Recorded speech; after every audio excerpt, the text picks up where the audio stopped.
love Abuja. And this is why we bring you events, reports, interviews, and everything relating to the FCT. This is Abuja File.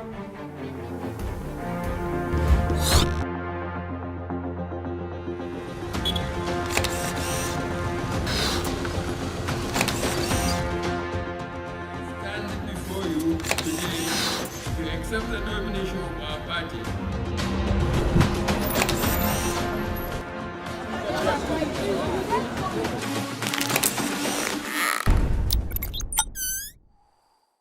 Welcome to another episode of Abuja File, coming to you from the Abuja studios of Kaftan Television.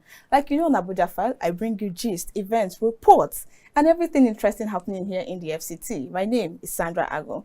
Well, today on the program, we have in the studio Femi Jubal.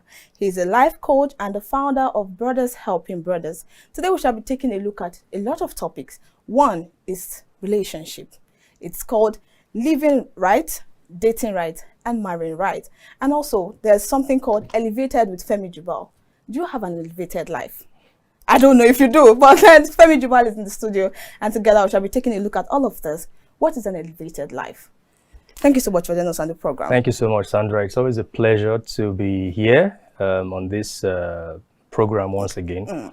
My name is Femi Jubal, like you said, and I am a holistic educator.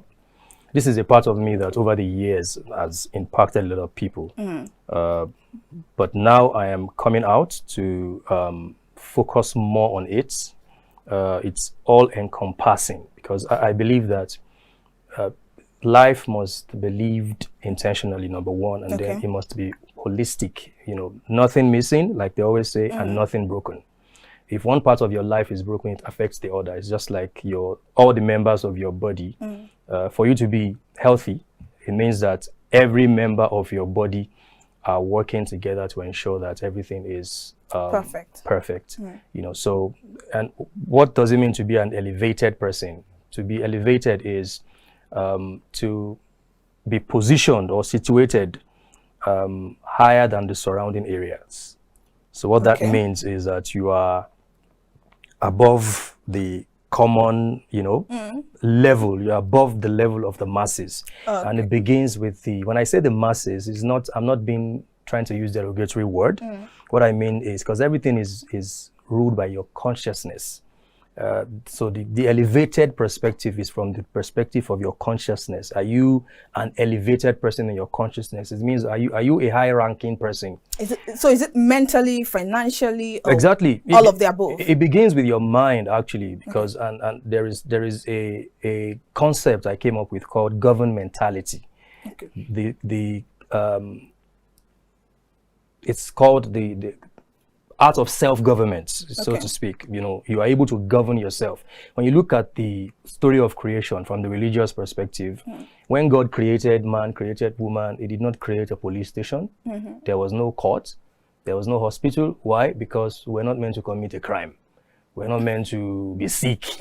So there's this seed that was planted in every human being, which guides us and, moves us. It nudges us to govern ourselves. You are able to know this is the right thing to do. A lot of people have lost that, but then those who are now coming into the light and restoring that principle of self-government are the ones who are elevated. All right, like you said, a lot of people have lost that. And I want to believe that you can't just be elevated above your environment without the environment having an impact on your elevation. I'm going to take Nigeria as a case study. A lot is going on in Nigeria. So sometimes you're not even where you want to be mentally. So you're not even on the same level with your environment. And let me just put it at this point. Maybe your environment is even elevated than you are. So how do you put yourself in a position where you can be elevated with everything that is going on around you? It begins with, as a man thinketh. That's a very popular quote. Yes. And like I said earlier on, life must be lived from the inside out. So many of us were not fortunate to be in an environment that fosters, healthy, mental growth and all that. But at the same time, I believe that if you make up your mind that you're going to start living from your inside, because everything begins from here. As a man thinketh, so is he. We have had stories of many people who grew up in environments that it's unimaginable that they are where they are today. Some people came from the gutter, from the slum.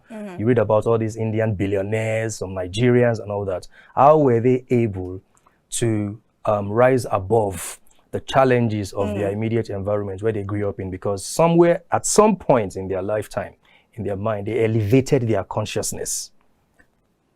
Okay. So I want to believe that when you say elevated their consciousness, because a lot of Nigerians, I'm going to say this from the youth perspective, they feel like getting elevated above your environment is you live in Nigeria and the Japa syndrome. You have to be outside Nigeria for you to think properly, for you to behave like how they behave there. That's where everybody wants to be. I want to be like this. But the environment here is not helping. So does that mean being elevated above your environment means you have to leave your environment, or you have to work with what you have but come from within? A popular quote, very funny, but as funny as it is quite profound. A lizard in Nigeria can never become a crocodile in America or in Canada. So at the end of the day, whatever you are here, you know, people who grew up in the slum, for instance, many of them are no longer in the slum, but they started from the slum.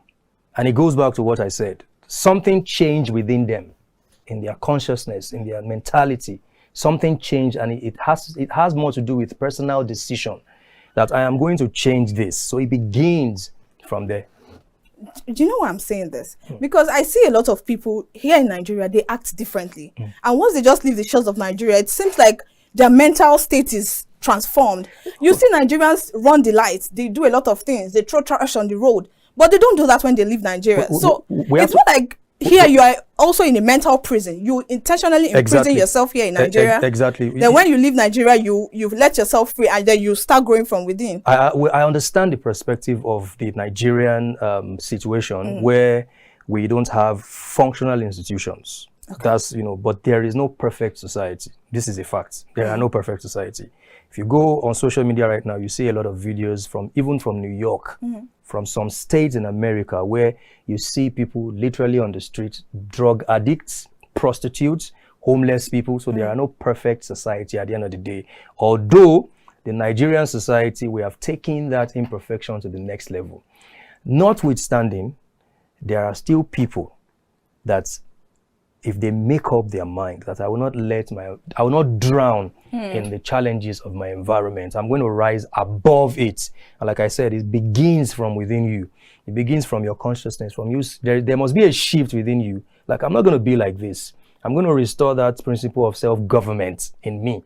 I will do the right thing. And, you know, it's the universal law at the end of the day. If you do the right thing, you get the right thing. So are there things that you have to put in place to be able to think from within or to govern yourself? Because I would say somebody that has not eaten, you will find it difficult to even think, not to talk of to think in the right direction. So are there, because you're a mental health coach also, so is there a way that you can actually restructure your mind to be able to govern yourself away from all of the things that are happening around you? Your current situation does not define you. And it begins with an identity. You must first know who you are. You know, so now that if you discover your identity, you are self-aware, then you're able to first know that, and you are convinced that even if you are starving at the moment, it is not the conclusion. It does not define who you are. Your identity is defined from within, who you are from within. And when you invest more in that, what it does to you is that it elevates you, such that your spirit begins to rise above your situation, because you are a man, you have a spirit, and you are in a body. So the moment your spirit is able to rise above that situation, sometimes it may take some, you know, starvation here and there, and before you know it, it's only a matter of time. We all have stories to tell at the end of the day. I've been hungry too, so it's not like I just woke up one day and then I'm here. I've been in situations where and I'm talking about coming back to Nigeria. So it's not like there are two different people in Nigeria. So there are people who have never been rich. They've never had 1 million naira. And so there are people who have seen millions. They've traveled the world. They've dated the finest girls. And then they come back to Nigeria and then they crash, homeless, starving. I'm talking about my story here. And then there were times I saw 500 naira. And it was like I saw the whole world. I was like, I have to manage this money. How was I able to rise above? Because in those moments of my life, I still knew that there was something about me. So you must have an inside information. During the Mohbad situation, I emphasized on how Mohbad had an inside information about himself. There must be an inside information, and that is the information that will guide you, through the vicissitudes, whatever you go through in life, it will guide you through it and empower you and strengthen you. All right. Now, moving a bit away from the elevated life, you have an event that is coming up on the 28th of October. Yes. It's titled Live Right, Date Right, and Marry Right. What was the concept behind that, you coming up with this topic? Thank you very much. Now, the first thing is I looked at the society and I figured that the reason we have so much chaos in society is because you have dysfunctional, ignorant people falling in love with dysfunctional, ignorant people, producing dysfunctional, ignorant children, and then you have the chaos that you have. The family is the backbone of society. If we can get it right, then it will minimize the chaos in society.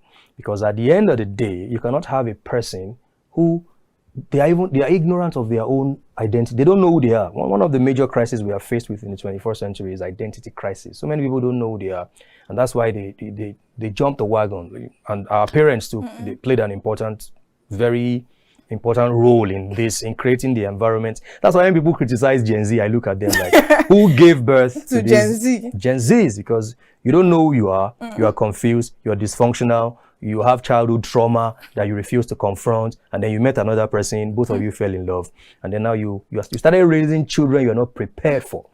Because one of the responsibilities of parents is to be tour guide to their children. And a lot of us, we didn't have that opportunity from our parents because they didn't either. So the vicious cycle of dysfunctionality continues in society. And that's why people step out of, that space to go and look for something, to find some happiness into drug addiction, prostitution, name them. And I looked at those things. I was like, okay, it is important to first teach people to live right. Because, people see me something. If they meet a 30-year-old person, why are you not married? That's the first question. That's a very wrong question to ask someone. Are you providing some form of support to them mentally, spiritually, even financially, to know if they are ready to marry? Because it's not about everybody getting married. So it begins with living right first. So I ask single people, what life are you living right now as a single person? Because your marriage life is going to be built on the foundation of your single life. Okay. If you are dating 10 people as a single person, there is the proclivity you're going to cheat on your partner when you marry. There is no two ways about it. If you are dishonest as a single person, if you're not organized as a single, marriage is not a therapy program. Marriage is not that space where you go in as a sick, traumatic person, irresponsible, and the marriage will just fix you. Marriage doesn't fix people. Matter of fact, marriage elongates, marriage magnifies the demons that you have inside you. So I saw it and I said, no, we have to fix people while they are single. We have to provide the necessary resources and informations for them to become whole, to become genuine, not perfect, genuine spiritually, mentally, socially, economically, and in other areas of their lives.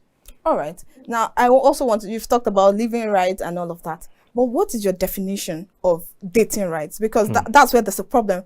If you ask the religious aspect, they have a definition of what they feel should be you dating right.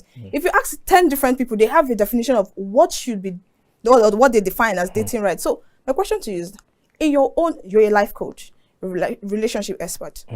You've had experiences. You've spoken to different people. And I'm very sure at this point you would have come to a conclusion. Okay, this is what you should be talking about when you talk of dating right.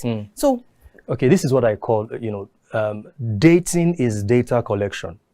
When you are dating, you are collecting data. Okay. About the other person. Dating is not the excitement stage. It's a stage where you want to know the person. As one of the things I'm going to emphasize on in the masterclass is the art of observation. How to level up your observational skills. And I'm going to introduce some games to people. There are some games that you play, and before you know it, you become very observant. That's what happens to you. But, let me take it from this perspective.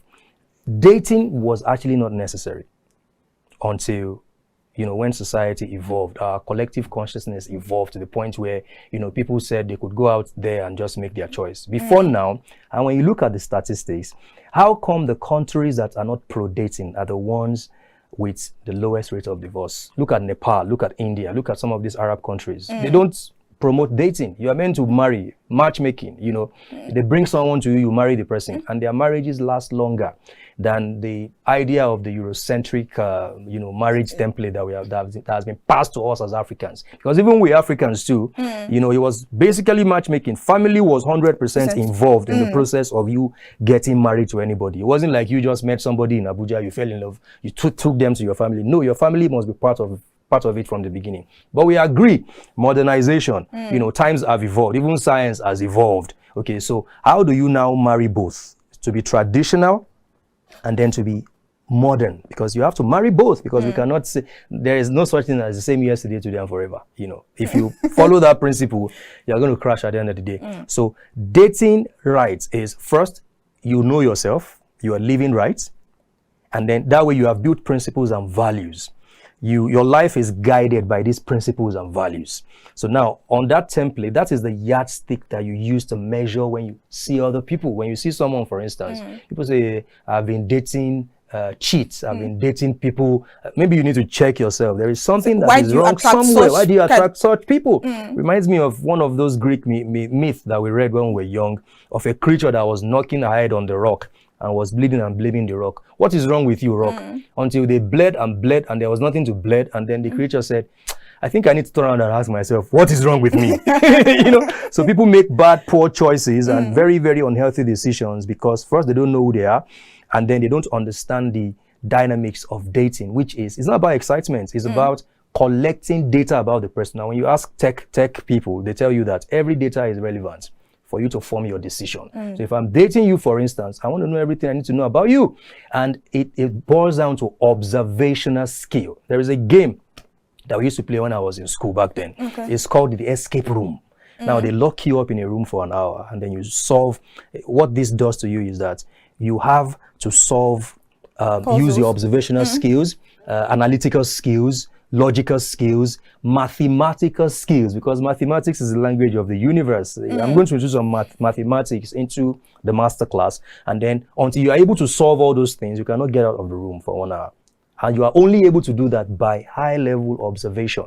So now we have people these days who, by virtue of, you know, social media, for instance, and then you have people who are easily distracted.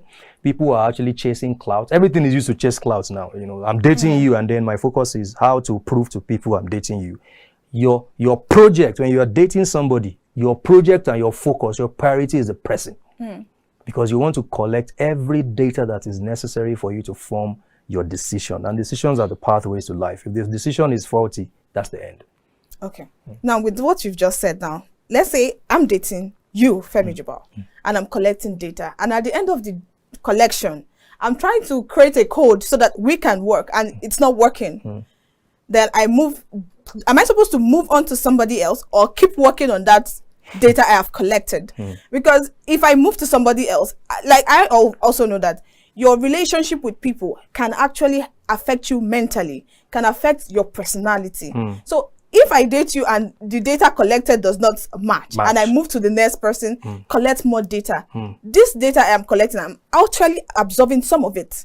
Then if it doesn't keep matching, do I keep going, or I just keep trying to work on the data I have collected to make it work? The thing is, you have formed a shield. You know, identity is a shield. When you know who you are, it is a shield. Like there are some things I will not do. And I've been in circles of people who do those things, but I will not do it. Why? Because I have a shield. There is a shield. I've discovered myself and I've been able to shield myself from those things. So now there is something called the power of choice. That's one thing that a lot of us, especially in Africa, we have let go of. We've thrown it in the wind. We think we don't have a choice. And that's why people fall. One of the philosophies I'm trying to get rid of is this idea of falling in love. There is no, if you fall into anything, you get injured. And when you get injured, you can't stand up. So you don't fall in love. You choose who to love. After you have, you know, collected their data, and then you have taken that data, compared it to what you stand for, where you see yourself, your values, your principles. It doesn't match. Next. Now, one of the things that you don't do, because, you know, emotional intelligence is also very important. One of the ways people get emotionally attached to people is, you know, intercourse, they get too involved with the person, and then before you know it, I can't live again. But if you have these things in place, these structures, identity structure is built in you, emotional intelligence, your power of choice, because you can choose and unchoose a person. Nobody said you must be with them forever and ever. So what you're saying is, right now, what people do is they fall in love, then start collecting data, and then realize that this is not working. Thank you. So you're supposed to collect data first. Exactly. You're meant to collect data first, because at the end of the day, this is the thing. Because we have now accepted as a society that we have gotten to that point where we must date. It wasn't like that. Your family was involved, like I said, but now that we have gotten to that point, so you must arm yourself with information. And one of the ways to do that is to understand that you don't date to marry. Okay. You date to collect data. Yeah, but because people think they have to date to marry, so they start giving the other person the privilege of a spouse. Now you have gotten too involved. You're already having all these things, sleeping in their house, cooking for them. The guy is also playing the role of a husband. So no data to collect. So, but the first thing is you have to spend the first 1 month to 2 months to collect data. So I'm a bit confused. And I'm very sure our viewers are wondering. If I'm wondering on your behalf too. Yeah. So if you are going to collect data and you don't live with them, or you don't I'm not saying you should live with them, but there should be some kind of visiting. You need to know how this person operates as a person in his home and all of that. So how do you collect this data if you don't do all of this thing? Like you said, some people start playing the role of wives, some people start playing the role of husbands. That should be part of the data you should be collecting. How would this person treat me when we go into this marriage that we are hoping that this our data collection will actually form? Now, the thing is, I don't have to go to that length to know if you are going to treat me like a good wife. Okay. Just one date. This is why some of the techniques I'm going to teach at the master class, I'm going to open people's eyes to. There's also the spirituality aspect where they say a spiritual man evaluates everything. Yeah. So how to evaluate a person when you meet them. I took a girl out on a date once, and then the moment I planned the date, she became my project, and I started collecting data from that day. We had not had the date. I planned the date, and then I started collecting my data from the charts to everything. And then on the day of the date, I started collecting data. And from the date, another thing, people don't ask questions. I was the one that asked all the questions. So at that date, I've taken girls out before that. After the date, I never call them again. You don't call me again. I already know you. One date. Yeah? And it's very important. You can know all this because, see, what people do is you spend 6 months, investing your resources, your money, your time, your energy in someone. But in one day, 1 to 2 dates, if you pay attention and you have a sharpened discernment, you wouldn't have to go through all that. And these are the things I'm going to introduce, to single people, because, this particular girl I told you, I simply ask one question. I ask several other questions. She was just on her phone taking pictures, telling her friend of the fine place. I was not interested in the beautiful place. I'm here to know you. So people should also, you must understand that you want to know that person, and different situations and environments reveal a dimension of a person that you need to know. The way they behave in a cinema is different from the way they behave in a wedding. It's different from the way they behave when they're with your friends. So you are meant to monitor all those things. You can't put all these things on your template of values and principles and choose a wrong person. It's impossible. I won't miss this masterclass for anything in the world. Because I know that from our conversation so far, I have realized that I need to learn a lot. And I'm very sure that some of our viewers are wondering, oh, I didn't know this before. I need to learn a lot because from what you said, I know that I have friends that I've had conversations with them, and their definition of dating, and I would say our definition of dating is different from what you've just explained. Because you see some girls when they're saying, he doesn't take care of me, he doesn't do this and all of that. And they have disqualified demand for not even just doing that. So, and I know a lady, she said, till I got married to my husband, he didn't give me 1 naira. So now you see that, and you are seeing somebody that say he doesn't take care of me, so I won't even bother to even marry him.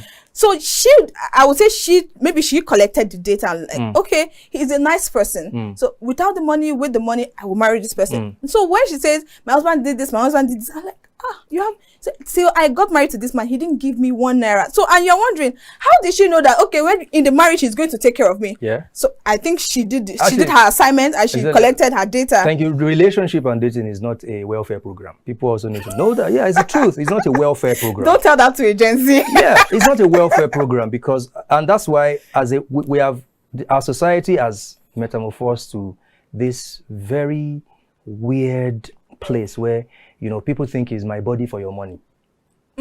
That's where people see it now. I'm going into, so relationship more or less, this is more or less like, I don't want to go and prostitute though. So let me just have a guy that is my boyfriend. He takes care of me. I give him my body.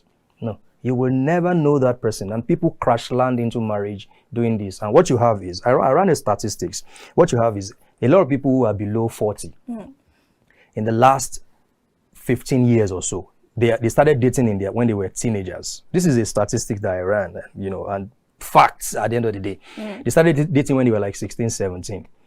And for like 13, 15 years, they did not have any break in between until many of them crash landed into marriage. There was no space for self-introspection. There was no break to know yourself. There was no 3 months of, somebody was on TikTok the other day. She said, I was dating a Nigerian man. She's British. I have 3 kids for him. We broke up in June. The guy I'm with now. You broke up with a Nigerian man you have 3 kids for in June and you're already with someone now? Oh man, come on, man. All right, before we run out of time today, I want you to tell us, okay, I won't miss this masterclass for anything in the world, but people who are watching and who want to attend this masterclass, what would they be going home with? What would somebody coming to what would I be going home with? What am I supposed to gain from coming to this masterclass? First and foremost, you are going to, after this masterclass, you will be able to look at people from a distance and decipher them and decipher their intention and their motive and know who they are and know if they are a player, if they are trying to mess with you or not. So it means that your observational skill and your discernment will be sharpened. Number 2, this masterclass is going to ignite your journey of self-discovery and self-awareness and your self-worth. And then it's also going to help you to engage in self-development. And then it's also going to help a lot of people go back to family values and to get their family involved in their relationship process and several other things that people are going to benefit from this awesome masterclass. Everybody needs to attend it, honestly. So how do we register to be part of this? My website is elevatedlifewithfemi.com. So just go to the website. There are 2 different versions. There is the free version, and then there is the VIP version, which is just 10,000 naira. The VIP version takes you to the Elevated Circle community. It's a community of single people, engaged people, divorced people, separated people, and the goal is to connect and collaborate, which is also going to evolve later on into some matchmaking, you know, system and all that. All right. You know, if you can trust me, if I'm going to matchmake you with somebody, you better be sure the person is right for you. I'm not Lege Miami. All right, thank you so much for coming on the program. I hope to see you on the 28th of October. Definitely hope to see you too. I can't wait to grab all the things that you have to give to us, the single people. Thank you. All right, Live Right, Date Right and Marry Right will be happening on the 28th of October at 3 p.m. and this will also be streaming live online. This is a free masterclass by Elevated Life with Femi. Please don't miss it for anything in the world. It's happening at Novera Center, Wuse Zone 5 here in Abuja. I'll see you there. And you will see me there too. And when you see me there, please don't forget to say hi. My name is Sandra Ago. Thank you so much for watching this episode of Abuja File. Till I come your way next time. Bye for now.